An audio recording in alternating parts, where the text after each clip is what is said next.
Sir మీ సందేహం ఏంటి చెప్పండి. వారు ఏమంటారంటే అస్పృశ్యత అనే అంశము ఆహారపు అలవాట్ల వల్ల మీరు మమ్మల్ని దూరం పెట్టి వెలివాడల్లో పెట్టారు, అందుకని నేను ప్రస్తావించానది వారిద్దరు వాదన. మీరేమంటారు? సరే, కదిరి కృష్ణ కంప్లీట్ చేయనివ్వండి మన మాట. అది మన అస్పృశ్యత అన్నప్పుడల్లా కూడా స్వామి వారు ఏమంటున్నారంటే వారు ఆ చర్చ పక్కదారి పడుతున్నారు. నేనేమంటున్నానంటే ఆవు, గోవు, ఎద్దు, ఈ ఆవు నుంచే అస్పృశ్యత దళితుల్ని దూరంగా నెట్టివేయబడ్డారు అని అంటారు. వారు చెప్పేదాన్ని వినమంటారు. వారు ఆగారు, వారు వింటున్నారు. నేను అనేది ఏంటంటే వారు వింటున్నారు. సందేహం వచ్చింది, నేను చెప్పే మోడరేటర్ గా వాక్యం పూర్తయితే మీకు అర్థమవుతుంది అన్న. నేను అనేది ఏంటంటే భారత రాజ్యాంగాన్ని అమలు చేయవలసిన అవసరం ఉంది అనేది వాళ్ళ వాదన. నేను కూడా ఒప్పుకుంటున్నా, భారత రాజ్యాంగాన్ని 100% అమలు చేద్దాం. అందులో మొదటిది ఆర్టికల్ 17 ప్రకారంగా అంటరానితనం ప్రాథమిక హక్కులు ఏం చెప్పాడంటే అంటరానితనం నేరం. ఈ దేశంలో పల్లె నుంచి ఢిల్లీ దాకా దేవాలయాల్లోకి రానివ్వట్లేదు. స్టిల్ టుడే ఈ రోజు కూడా రానివ్వట్లేదు. ప్రతి ఊర్లో నేను చూపిస్తాను, ప్రతి గ్రామంలో రైట్. నెంబర్ 2, అది అమలు చేయాలి కదా. Okay, all are equal before law. Article 14 అందరూ సమానమే. అందరూ సమానం అన్నప్పుడు నాకు కూడా జంధ్యం వేసుకోవాలని ఉంది, నాకు కూడా జంధ్యం వేసుకోవాలని ఉంది, నాకు కూడా పూజారి కావాలని ఉంది, నాకు కూడా మంత్రం చదవాలని ఉంది, నాకు కూడా తిరుపతి వెంకన్న దగ్గర నిలబడి ఆయనకు నా చేతులతో నైవేద్యం పెట్టాలని. ఎందుకు నన్ను చేయనిస్తలేవు? ఒక పాయింట్. 1857 తిరుగుబాటుకు దీనికి అసలు చిన్న లింక్ లేదు, కావాలని కలిపిరు దాన్ని. 1857 తిరుగుబాటు జరిగిన తర్వాత విక్టోరియా మహారాణి డిక్లరేషన్ చేసింది. డిక్లరేషన్ ఆఫ్ 1858 చరిత్రకారుడు పక్కనే ఉన్నాడు. 1858 డిక్లరేషన్ చేసి విక్టోరియా మహారాణి ఏమంటదంటే మేము భారత సాంస్కృతిక రంగంలో ఇక నుంచి వేలు పెట్టబోము అన్నది. అంటే ఏంటంటే 1857కు పూర్వం రాజా రామ్మోహన్ రాయ్ అనే బ్రాహ్మణుడు సతీసాగమనానికి వ్యతిరేకంగా చట్టం తెచ్చిండు. తర్వాత 1850 ప్రాంతం లోపల వితంతు పునర్వివాహ చట్టం వచ్చింది. అంటే భారతదేశంలో బ్రాహ్మణుల యొక్క కల్చర్ను వాళ్ళు ఇచ్చినటువంటి నిర్బంధాలను సడలిస్తున్నటువంటి ఈ బ్రిటిష్ రాజ్యాన్ని దెబ్బకొట్టడం కోసము ఈ వంకతోటి ఈ ముసుగుతోటి మిగతా వాళ్ళంతా కూడా తీసుకొచ్చింది 1857 తిరుగుబాటు అని విక్టోరియా మహారాణి. ఇప్పుడు భారత రాజ్యాంగం కావాలి. మనం భారత రాజ్యాంగం ప్రకారం సమానమే, సమానమే. ఓపెన్ గా టీవీలో ఇవాళ చెప్తున్నా, భారత రాజ్యాంగం ప్రకారం అంతా సమానమే. అస్పృశ్యత అనేది పొరపాటున ఎక్కడైనా ఉన్నా, నిజంగా కింది జాతుల వారిని ఎవరినైనా గుళ్ళకు పోనీకపోతే ఖచ్చితంగా వాళ్ళు శిక్షార్హులు. ఎట్టి పరిస్థితుల్లో అది ఒక అపచారం, తప్పు, వాళ్ళని శిక్షించి తీరాల్సిందే. దీన్ని పక్కన పెడదాం. ఇప్పుడు వారు చెప్తోంది ఏమిటి, 1857 రివోల్ట్కి ఆవుకి సంబంధం లేదా? మరి వీరు చరిత్ర వీరిని చెప్పమనండి, లేదా నేను నా టెక్స్ట్ బుక్కులు మీకు టెక్స్ట్ బుక్కులు ఇవాళ చదువుకుంటున్నటువంటి మరి మీకు ఆర్యన్ ద్రవిడియన్కేమో ఆర్యన్ ద్రవిడియన్ వస్తేనేమో నేను చదువుకున్న చరిత్ర, ఆర్యన్ ద్రవిడియన్ అంటే నేను చదువుకున్న చరిత్ర. మీరు నన్ను మాట్లాడినట్లేదు. అయ్యా కృష్ణ గారు నన్ను నోరు దయించి మాట్లాడండి. మీరు ఇప్పుడు పూర్తిగా నొక్కేస్తున్నారు అవకాశం. తర్వాత సతీ సహగమనం అనే విషయం చెప్పారు, రాజా రామ్మోహన్ రాయ్ గారు తెచ్చారని. అసలు సతీ సహగమనం భారతదేశంలో మొదటి నుంచి లేదు. అది ఎప్పుడొచ్చింది అంటే ఎప్పుడైతే తురుష్కులు మన మీద దండయాత్ర, లేచీయులు, మిగతా వాళ్ళందరూ హూణులు, శకులు అందరూ దండయాత్ర చేశారో ఆడవాళ్ళని బందీ చేసి చెరబట్టి తీసుకెళ్ళటము అనేటటువంటి సంప్రదాయం వచ్చింది. కాబట్టి బలవంతంగా ఆడవాళ్ళు వాళ్ళంతటా వాళ్లే మరణించేవాళ్ళు.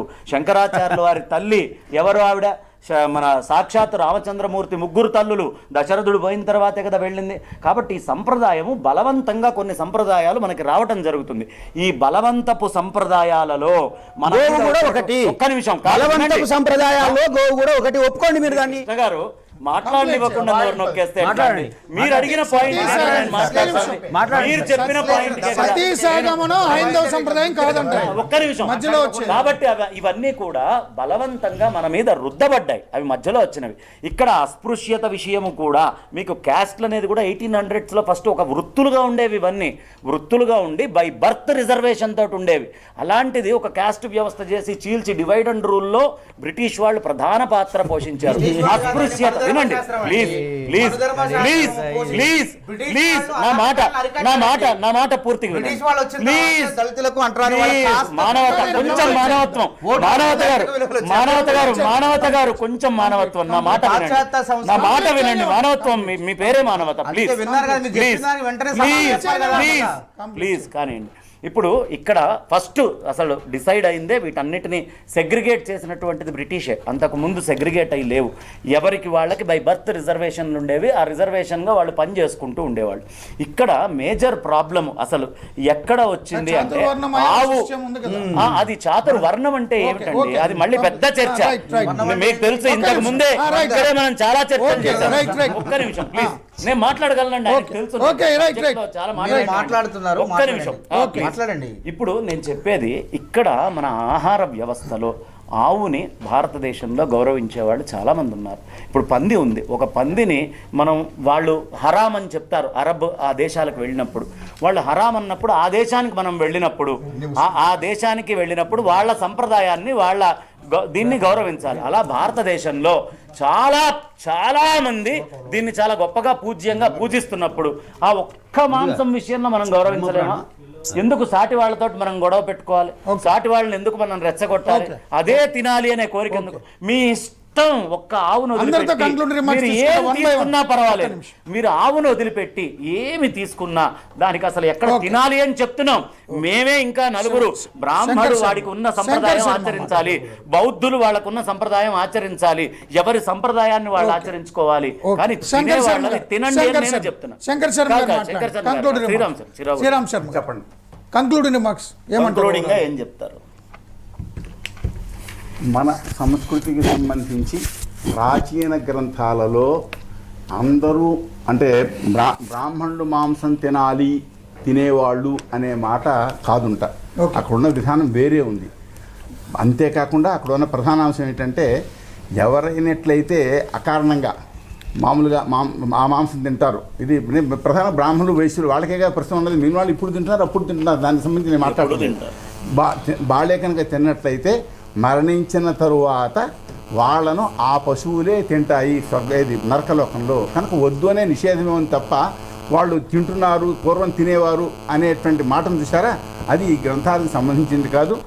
ఆ వాట్సాప్లో వచ్చినటువంటి వాటికి ప్రామాణికత లేదు. ఎందుకంటే ఫలానా చోట అని లేదు, వ్యక్తుల పేరు రాశారు తప్ప ఫలానా చోట్ల, అది ప్రామాణికం కాదు.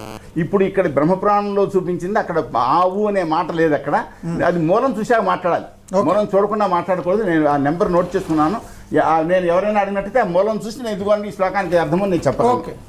శ్రీపతిరామ్ సార్, వారు నా 2-3 ప్రశ్నలు నాకు వేశారు బంగారయ్య శర్మ గారు.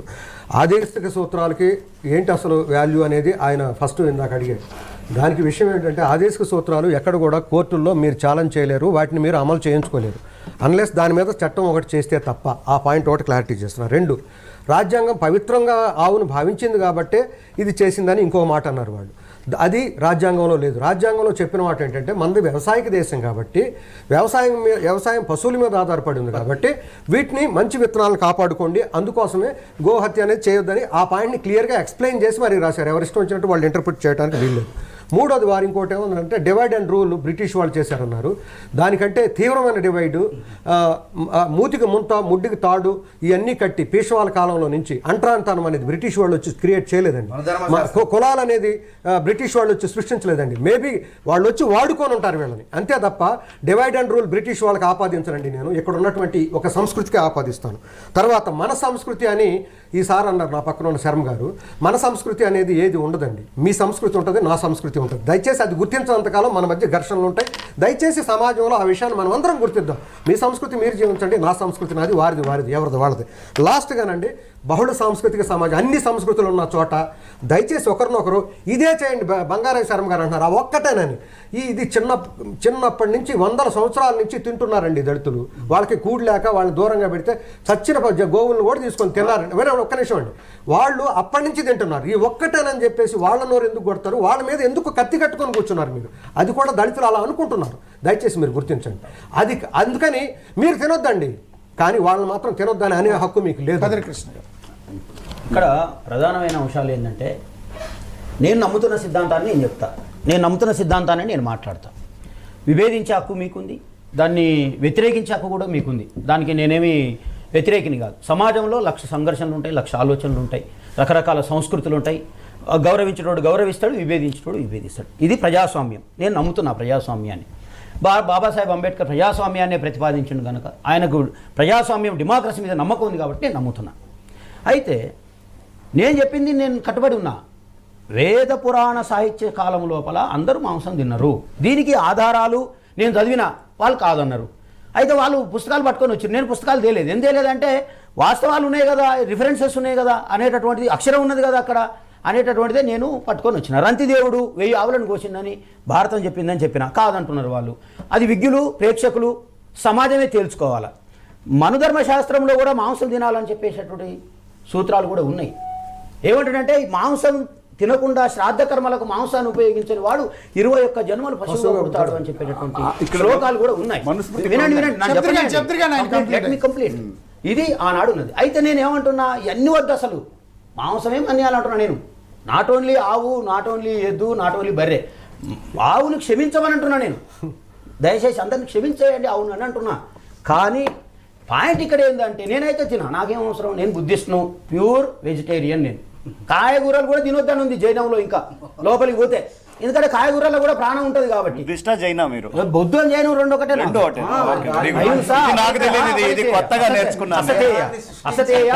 అసతేయ అపరిగ్రహ ఇవి ఉన్నాయి కదా, నేను అట్టే నమ్ముతా కాబట్టి నాకు అది కూడా వద్దు.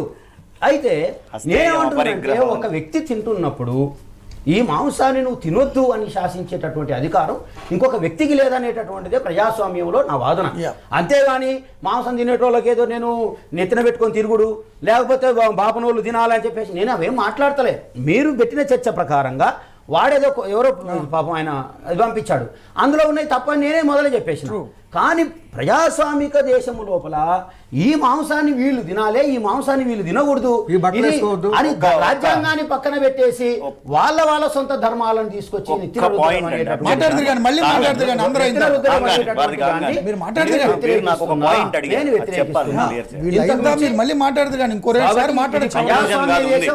ఇది ప్రజాస్వామ్య దేశం. ఈ ప్రజాస్వామ్య దేశం లోపల ఆనాడు వేదం ఉన్నప్పుడే వేదానికి వ్యతిరేకంగా కూడా చార్వాకులు వచ్చారు. ఆనాడు యజ్ఞయాగాలు ఉన్నప్పుడే యజ్ఞయాగాలకు వ్యతిరేకంగా కూడా ఆనాడు ఒక బలమైనటువంటి వాదన ఆనాడు ఉంది. ఈవెన్ రామాయణంలో కూడా రాముడున్నాడు.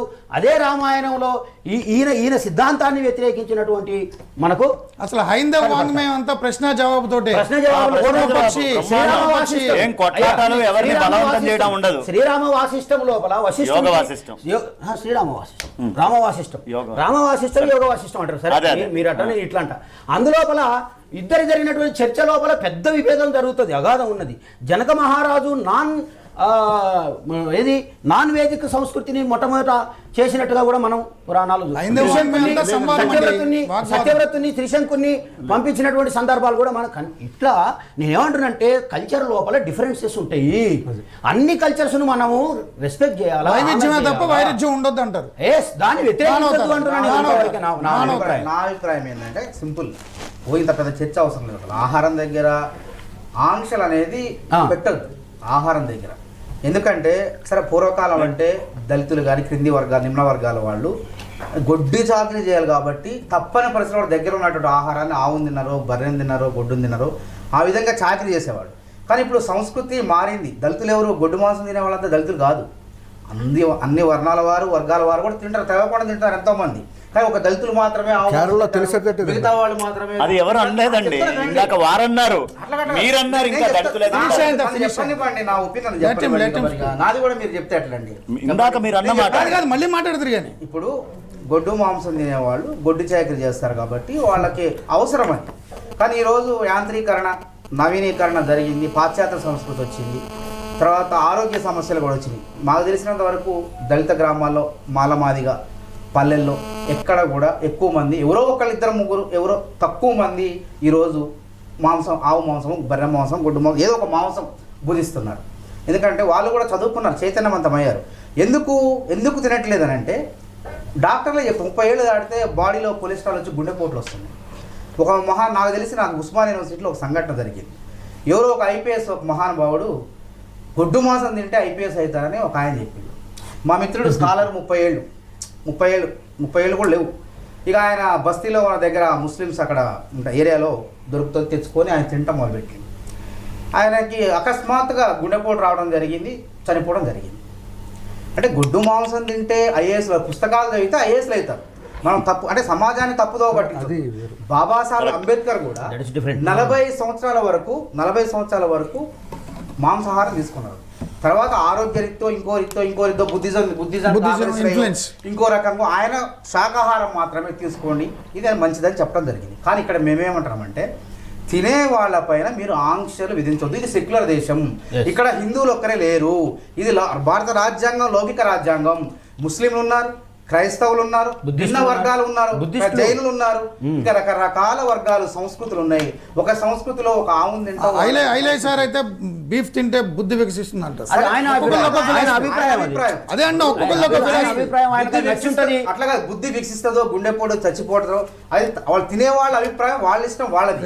అది నేను నా వ్యక్తిగతంగా మానవతారాయిగా ఉస్మానియా యూనివర్సిటీ నిరుద్యోగ జేఏసీగా ఓయి చేసి నేను చెప్తున్నంటే తినేవాడికి ఆంక్షలు పెట్టదు. విద్య తినొద్దు అది తినొద్దు అని ఆంక్షలు పెట్టబాకండి. మీరు తినకపోతే తినబాకండి, అంతేగాని మా ధర్మం ఇది ఆ ధర్మం ఈ ధర్మం అనేది మాత్రం చేయొద్దు. మనం ఇప్పుడు ఆధునిక సమాజంలో ఉన్నాం, శాస్త్ర సాంకేతిక యుగంలో ఉన్నాం కాబట్టి కొంచెం మానవత్వంతో ఆలోచన చేయమని. ఇద్దరు ప్రొఫెసర్లైనా మానవతారాయన మాంసం తినడం మంచిది కాదు శాస్త్రీయంగా కానీ ఆరోగ్యరీత్యా అని స్పష్టం చేశారు. అంతవరకు ఈ చర్చలో ఒక మెసేజ్ వెనుక నేను సంతోషంగా భావిస్తున్నాను.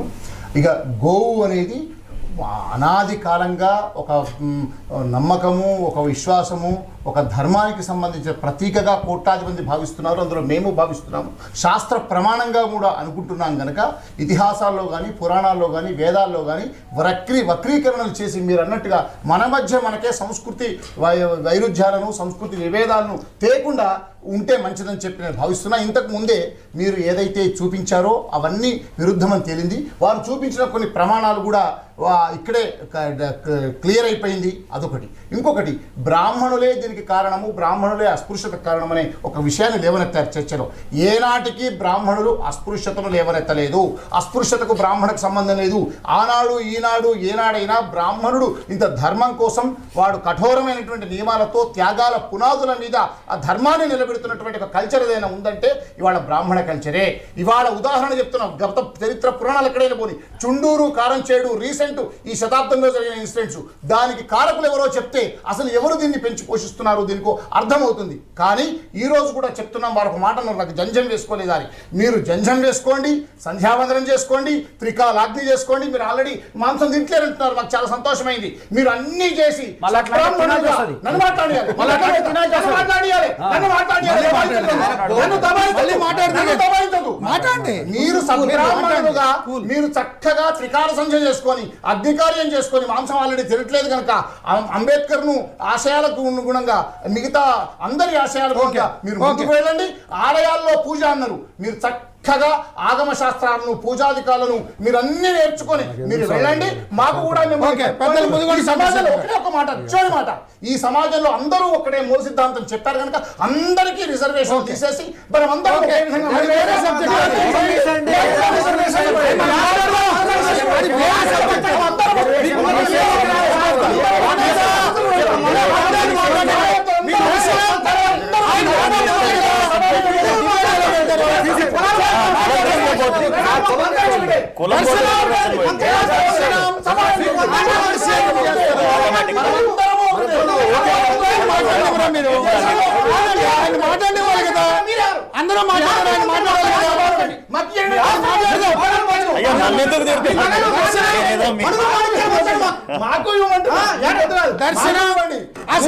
అందరూ అవసరం లేని విషయాలు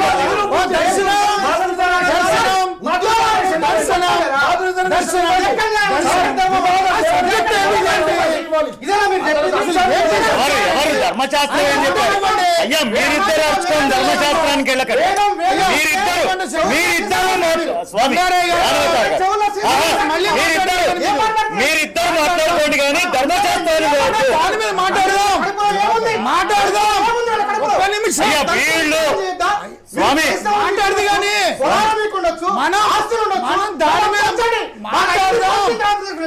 ఏం లేదు బ్రాహ్మణ ఆగండి, ఇగో, మీకు అంతమంది బతకడానికి మాట్లాడారా? ఒక్కరిని మాట్లాడినవరా? గర్భపుల్లలు ఎవరు మాట్లాడారు? మానవత. మళ్ళీ discuss చేద్దాం. బాబు, దయచేసి ఆగండి. ఆగండి. ఆయన ఒక్కరిని మాట్లాడినా మళ్ళీ discuss చేద్దాం. Discuss చేద్దాం. దాని గురించి కూడా కంక్లూడ్ రిమార్క్స్ దాని మీద discuss చేద్దాం. Discuss చేద్దాం. అసలు ఆగండి మీరు. మీరు కాంట్రవర్సీ అది మనం మాట్లాడదాం. మానవత. మానవత. శర్మ గారు అప్రస్తుతం వద్దు. ఆగండి. నేను స్వామి ఆగండి. నేను మాట్లాడతాం, మీరు ఆగండి. అప్రస్తుతం వద్దు. మానవతారు గారు ఆగండి. దర్శనం. ఓ, దర్శనం. చేత కాదు, రిజర్వేషన్ అనేవి తీసేయాలని వదిలేయండి. మానవత. బ్రాహ్మణుడు వచ్చారని ఇక్కడ ఎందుకు బంగారు ఆగండి. మోడరేటర్ మాట్లాడండి సార్. మోడరేటర్ మాట్లాడండి. ఆగండి. నా మాట రండి. మోడరేటర్ మాట్లాడండి ప్లీజ్. బంగారయ్య గారు, మీరు కాంట్రవర్సీ సబ్జెక్ట్ దర్శనం ఒక్క నిమిషం. అందరూ కంక్లూడరీ రిమార్క్స్ తీసుకున్నప్పుడు పెద్ద ఆయన కంక్లూడరీ రిమార్క్స్ తీసుకున్న తర్వాత మీరు మాట్లాడిన దాని మీద కూడా మాట్లాడదాం. ప్రతి ఒక్కరికి కూడా వేరే వాళ్ళు రైట్ చేయడం నోట్ చేసుకున్నారు. ఇంకోసారి మాట్లాడదాం.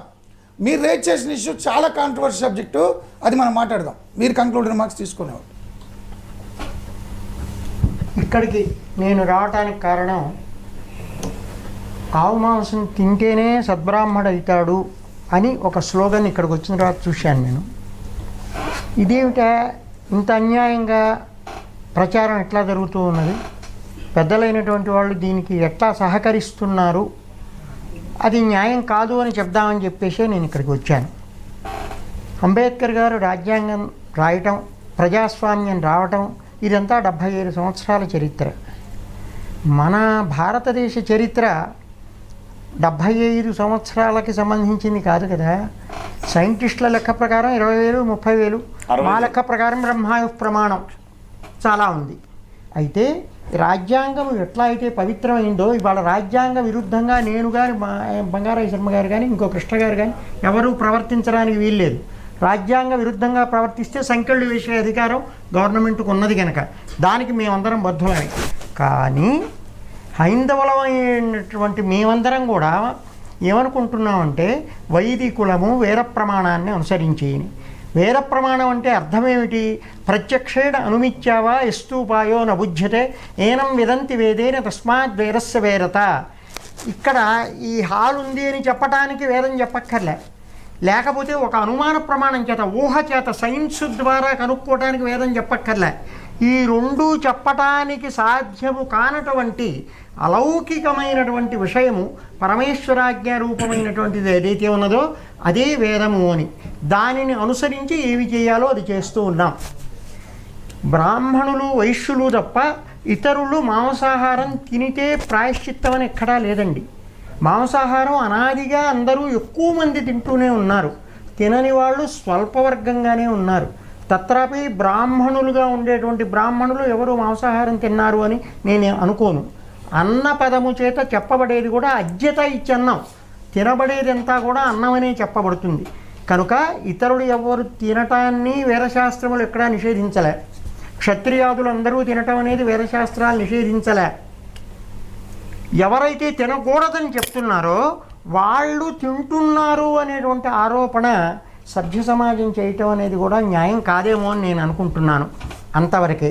అస్పృశ్యత అనేది దీనికి సంబంధం లేదండి. ఈ గోమాంసం తిన్నంత మాత్రాన వాళ్ళు అస్పృశ్యులు అవుతున్నారని మాకు తెలిసినంతవరకు, నాది వారు చెప్పిన దానికంటే కటిక పల్లెటూరు చౌటపాపైపాలెం గ్రామం, ఈనాటికి కూడా 300 ఇళ్ల కంటా లేవు. అక్కడ మాకు హరిజనవాడ ఉంది. మాకు వాళ్ళందరూ కూడా హరిజన పదం వాడొద్దండి. హరిజన పదం వాడొద్దు. It is anti constitutional. హరిజన పదం వాడొద్దు. నాకు తెలియదండి. హరిజన పదం వాడడం క్రైమ్. నాకు రాజ్యాంగం రాదు. రాజ్యాంగాన్ని నేర్చుకోండి. ఓకే, అవమానం అండి. మీరు చెప్పారు, చెప్పిన తర్వాత మీరు మాట్లాడండి. అయ్యా, మీరు చెప్పకపోతే నాకు తెలియదు.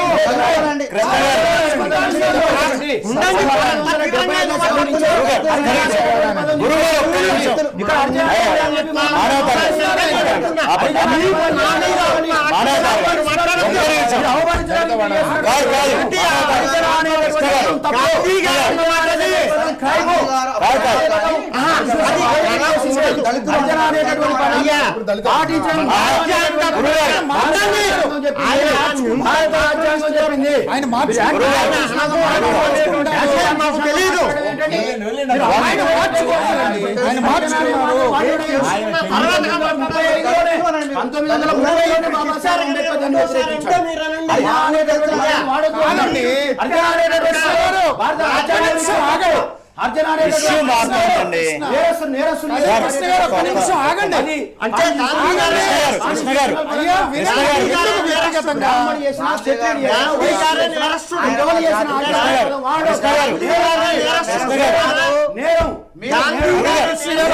ఆయన మాట వినండి. మీరు అన్న తర్వాత ఆయన ఏమన్నారు వినండి. బంగారయ్య గారు ఆగండి.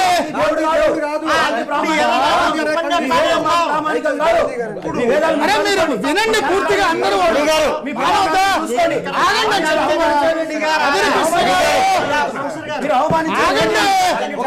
అయ్యో ఒకరి తర్వాత ఒకరు మాట్లాడతారా? ఆగండి. ఆయన సంస్కరించుకున్నారు. ఆగండి అయ్యా, ఆగండి ఆగండి. వారు ఏమంటున్నారంటే లేదు మీరు ఆ మాట వినండి అయ్యా, అయ్యా వినండి ఆయన మాట. అయ్యా వినండి అయ్యా, కదిరి కృష్ణ గారు, కదిరి కృష్ణ గారు, మీరు ఆయన మాట వినండి. అయ్యా అయ్యా ఆయన మాట వినండి. రాజ్యాంగం నిషేధించిన పదాన్ని వాడడం నేరం. అయ్యా ఆయన మాట ఆగండి అయ్యా, ఎమోషన్ అవ్వద్దు. ఆగండి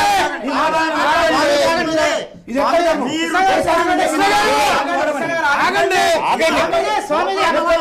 అయ్యా, మోడరేటర్ మాట్లాడండి, మోడరేటర్ మాట్లాడండి. ఎవరు మాటకాలు వాదించుకుంటే ఎక్కడికి వెళ్తారు సబ్జెక్టు? స్వామీజీ అరే మోడరేటర్ మాట వినాలి కదా. మీరు చెప్పింది ఎవరు మాటకాలు మాట్లాడితే హరిజన పదము రాజ్యాంగ విరుద్ధమని నాకు ఈ క్షణం వరకు పూర్తిగా వినివ్వండి, వినివ్వండి.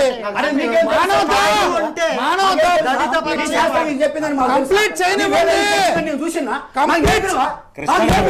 కృష్ణ గారు చెప్పు. నీకు నేర్పాల్సిన పని నాకే. అరే ఆగండి సార్, ఆగండి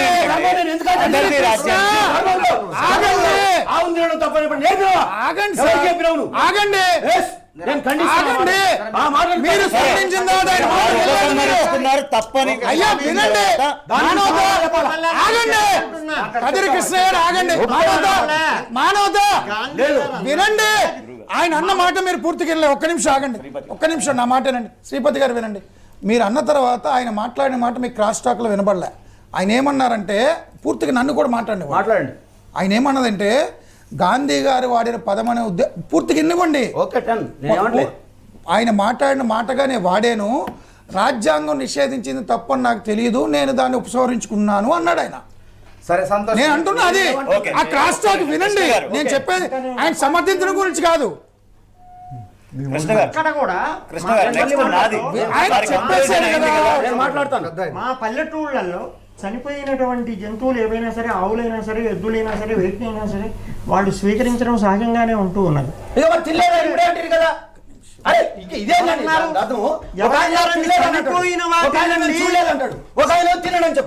చనిపోయిన వాటిని తింటున్నారండి. నేనేమన్నా అంటే వినండి.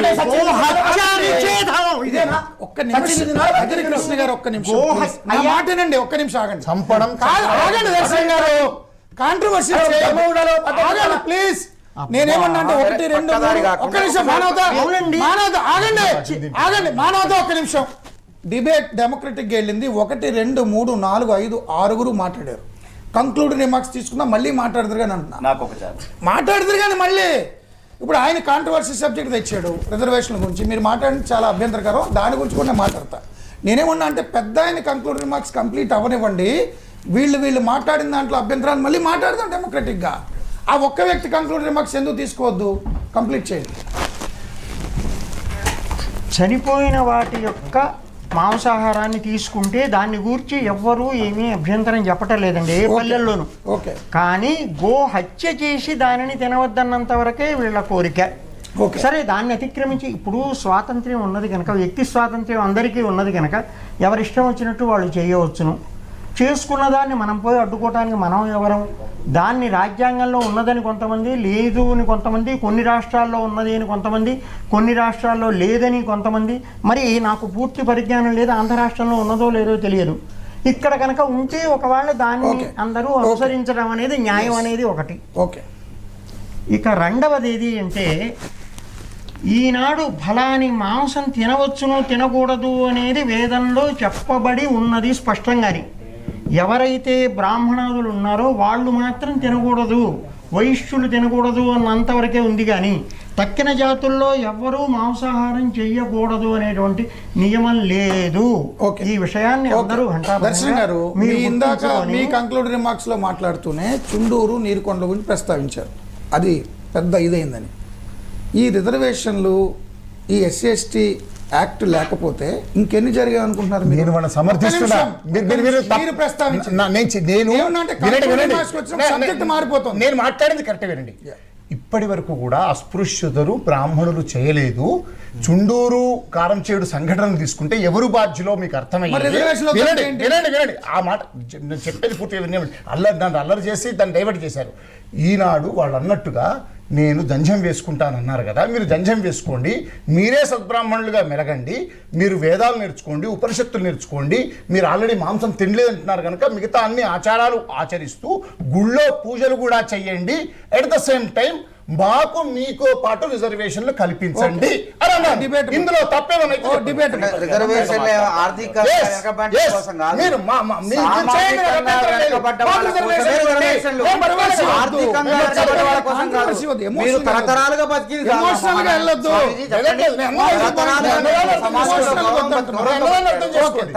ఆర్థికంగా బతికారు, తరతరాలుగా పారిశ్రామికంగా మీరు చూసి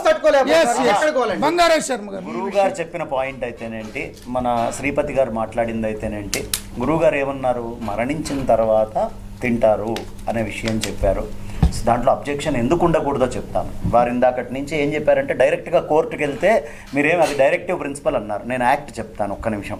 the Andhra Pradesh prohibition of cow slaughter and ఒక్క క్షణం కాదు, ఆయన కోర్టుకు వెళ్తే నిలవదన్నారు. నన్ను ఒక్కటి చదవనివ్వండి. ఏంటి ఎక్కువ లేదు, చిన్నదే. Cow slaughter and animal preservation act 1977 governs the slaughter of cattle in the state. Slaughter of cows స్పెషల్గా దాన్ని మెన్షన్ చేసి includes heifer or a calf. అది ఏ స్థితిలో ఉన్నా సరే ఆవు అనే దాన్ని చంపడానికి ప్రొహిబిటెడ్. First point prohibited. మీ ఇష్టము, మీ యొక్క ఛాన్స్లో ఇవ్వలేదు. అది వినండి అయిపోలేదు, నాది అయిపోయా కాలేదు. వారు ఈ రెండు విషయాల్ని కలుపుతున్నారు, ఎద్దుని ఆవుని. తర్వాత వెంటనే the law does not define the age of a calf. ఒక్క నిమిషం అండి, నేను చెప్తా. క్లారిటీ ఉంది, ఇద్దరి మధ్య కమ్యూనికేషన్ గ్యాప్ ఉంది. నేను చెప్తా, వినండి. స్టూడెంట్ ని నేను చెప్తా. అదే ఇది పూర్తిగా కానివ్వండి. Slaughter of bulls and bullocks is allowed on obtaining a fit for slaughter. దేనికి? బుల్స్ అండ్ బుల్లాక్స్ కి ఉంది అది certificate to be given only if the animal is not economical or is not likely to become economical for the purpose of breeding or draught. మీరు చెప్పింది వారు చెప్పింది ఒకటే. నేనేమంటున్నా అంటే వినండి, డైరెక్టివ్ ప్రిన్సిపల్స్లో ఉంది అని మీరు ప్రస్తావించిన పాయింట్ గురించి ఆయన మాట్లాడిన అన్వయం ఏంటంటే, డైరెక్టివ్ ప్రిన్సిపల్స్లో ఉంది కాబట్టి అమలు చేయకపోతే కోర్టుకు వెళ్తా అంటే కుదరదు అనేది ఒక పార్ట్. ఓకే, ఆదేశిక సూత్రాల్లో ఉంది.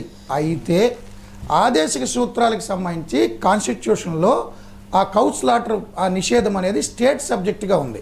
సెంట్రల్ గవర్నమెంట్ బ్లాంకెట్ గా దేశం అంతా చేయలేదు.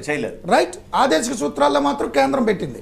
రాజ్యాంగంలో రాష్ట్ర ప్రభుత్వాలు ఎక్కడికక్కడ చట్టాలు చేసేసి, మీరు చెప్పిన చట్టం వైలేట్ చేస్తే కోర్టుకు వెళ్ళొచ్చు. ఆయన అన్న మాట కూడా డైరెక్టివ్ ప్రిన్సిపల్స్ లో ఉంది కాబట్టి కోర్టుకు వెళ్తా అంటే చెల్లదంటూనే యాక్ట్ ఉంటే అవుతుంది అన్నారు. జస్ట్ కమ్యూనికేషన్ గ్యాప్ తప్ప మీ ఇద్దరి మధ్య వైరుధ్యం లేదండి. వారు కాదండి, శ్రీపతి రాముడు గారు చెప్పింది డైరెక్టివ్ ప్రిన్సిపల్స్. ఒక్క నిమిషం, డైరెక్టివ్ ప్రిన్సిపల్స్ లో ఉంది కాబట్టి కోర్టుకు వెళ్తా అంటే నిలవదు ఒక అంశం అండి. డైరెక్టివ్ ప్రిన్సిపల్స్ లో ఉంది కాబట్టి కోర్టుకు వెళ్తా అంటే నిలవదు అనేది ఒక అంశం అండి. చట్టం ఉంటే ఓకే. నేనేమంటున్నానంటే చెప్తున్నానండి, అది స్టేట్ సబ్జెక్ట్ కాబట్టి ఆంధ్రప్రదేశ్ సబ్జెక్ట్ చట్టం ఉంది. నేను చెప్పింది అదే, అంతే. ఇందులో ఏం తేడా? నేను చెప్పింది ఆంధ్రప్రదేశ్ లో మాత్రం నిషేధ చట్టము చాలా రాష్ట్రాల్లో ఉంది, మన రాష్ట్రంలో ఉంది. కాబట్టి ఇక్కడ ఆవుని కాదండి. ఉన్నది. కానీ కాదు, వినండి ఆవుని చంపొద్దయ్యా. చిన్న చిన్న పాయింట్స్ గురించి ఆర్గ్యుమెంట్కి వెళ్ళొద్దండి కమ్యూనికేషన్ గ్యాప్ వల్ల.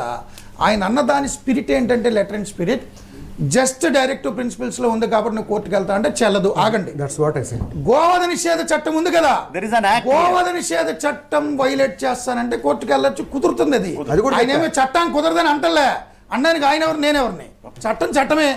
కోర్టుకి వెళ్ళినా Spirit తీసుకోండి. ఆయన డైరెక్టివ్ ప్రిన్సిపల్స్ అండి ఆ పార్ట్. అక్కడికే ఆగారు. నేను ఆంధ్రప్రదేశ్ యాక్ట్ ఉంది అంటున్నాను. చట్టం అన్ని రాష్ట్రాల్లో కొన్ని రాష్ట్రాల్లో ఉంది, కొన్ని రాష్ట్రాల్లో ఉంది లేదు. అని చెప్పాను నేను. Okay okay okay thank you thank you. ఆయన ముందు ఆదేశక సూత్రాలకి అంత తక్కువ విలువ ఏంటని ఆయన కాదండి, దానికి running out of time. Very quick. రెండే పాయింట్. ఆంధ్రప్రదేశ్ యాక్ట్ లో ఉంది చచ్చిపోయిన అన్నాను దాన్ని ఇక్కడ తింటే అభ్యంతరం లేదు అన్నారు, బతికిన దాన్ని తింటే కూడా అభ్యంతరం లేదు. Okay. పాయింట్ 1. నెంబర్ 2, కరాఖండిగా చెప్తున్నా, సచిన్ దాన్ని మీరు అలౌ చేయడం అనేది తప్పు.